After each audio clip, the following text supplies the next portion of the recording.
Hey everyone, and welcome to the Learning Ladder, and welcome to Prepping for Christmas. I can't even remember what episode it is now.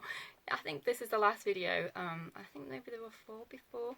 I'm not sure. Either way, thanks so much if you have stuck around for Prepping for Christmas. I know it was early, but I explained why I was posting it in November because I was doing a writing challenge in November, and I wanted to just take Christmas off and just do lots of fun things, reading, watching movies, playing games with my daughter, and just having lots of fun rather than making videos. So that's why it came early, but it doesn't mean you can't enjoy Christmas in November too. And it's kind of like a warm-up, I think, to the festive season. Plus it was really helpful actually that I did, because as it turned out November was lockdown anyway, so the fact that I did get most of my shopping done earlier was a good thing. So today's episode we're talking about all things Christmas in terms of books and movies and things. So I haven't completely decided what I'm going to watch in terms of movies because all the Christmas movies haven't been announced yet. But one that I always love to watch every Christmas is Serendipity. I absolutely love that movie so much.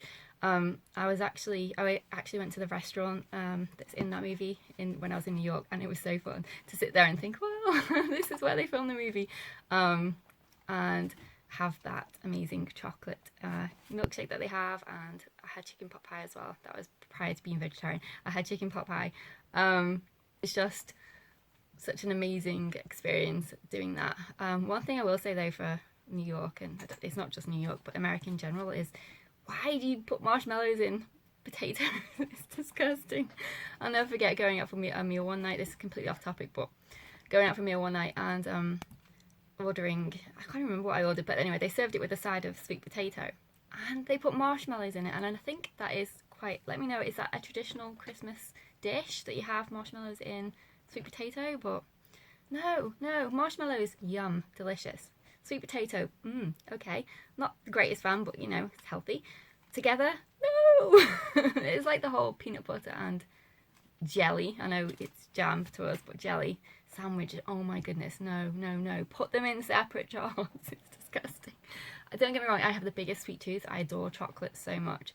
But to me, peanut butter and jam should never ever be, or jelly, should never ever be on a sandwich together. It's just, no.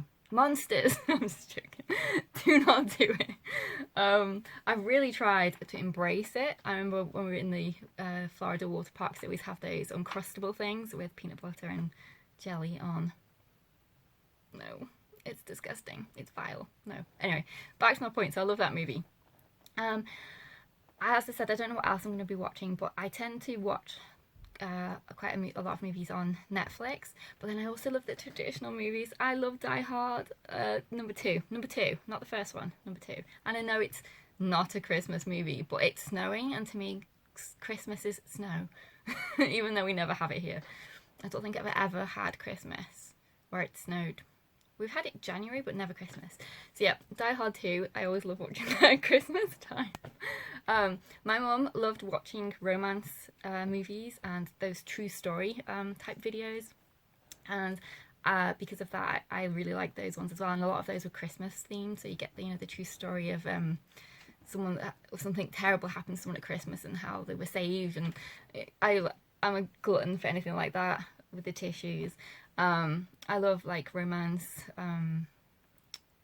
Christmas ones too, and action Christmas movies. Because my mum used to invite her friend round who was absolutely obsessed with action movies. I think she wanted to be what was his name? Steven Seagal. Oh my gosh. Growing up, I watched every single one of his movies because my mum's friend was obsessed with him, and whenever she came around, we'd watch the Seeks. I don't think she liked him. I think she just wanted to be him.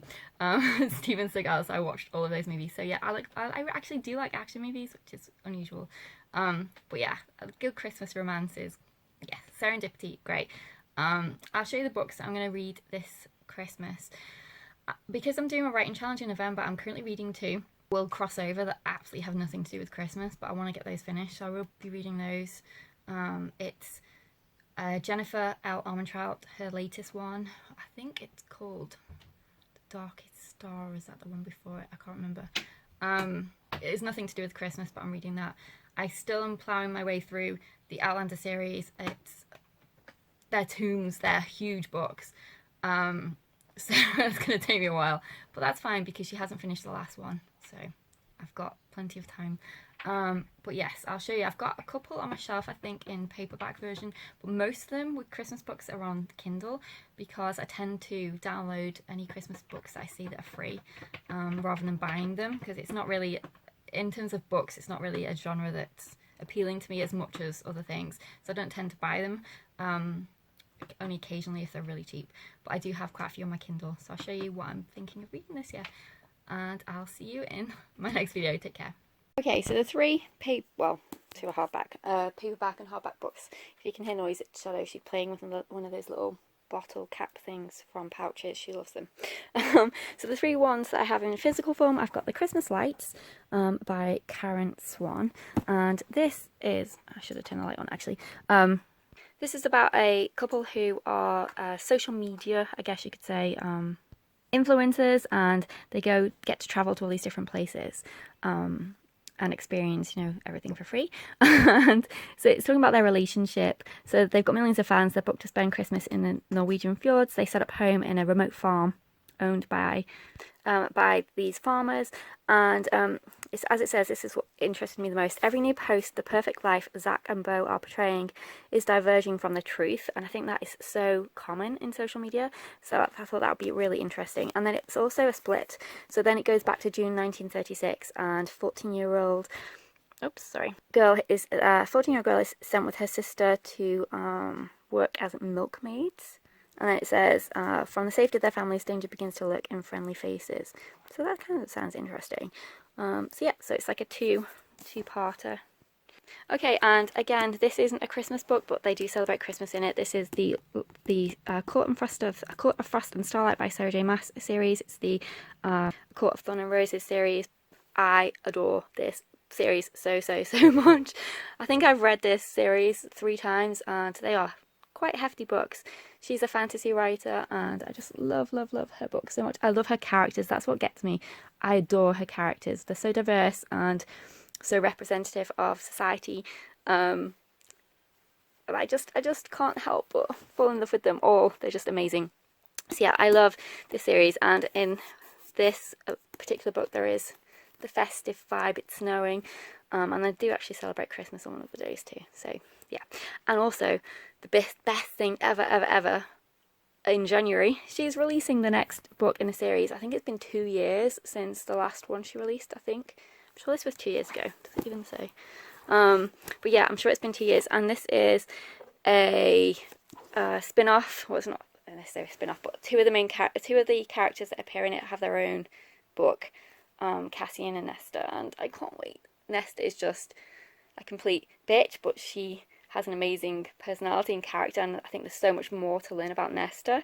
And Cassian is just like a typical hero, but also has his flaws, and yeah, I'm just so excited. I think the one I'm most excited for though is Morgan, if she writes her one. And also anyway, I'm talking like you know what I'm talking about. Anyway, I'm going to stop because you probably don't know what I'm talking about, but if you do and you like Sarah J. Maas series, then you'll know Morgan.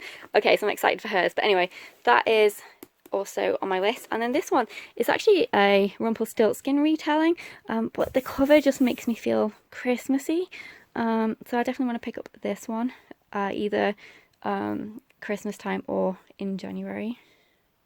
But my cat is so smart, she literally moved this box out so she could get her pom-pom.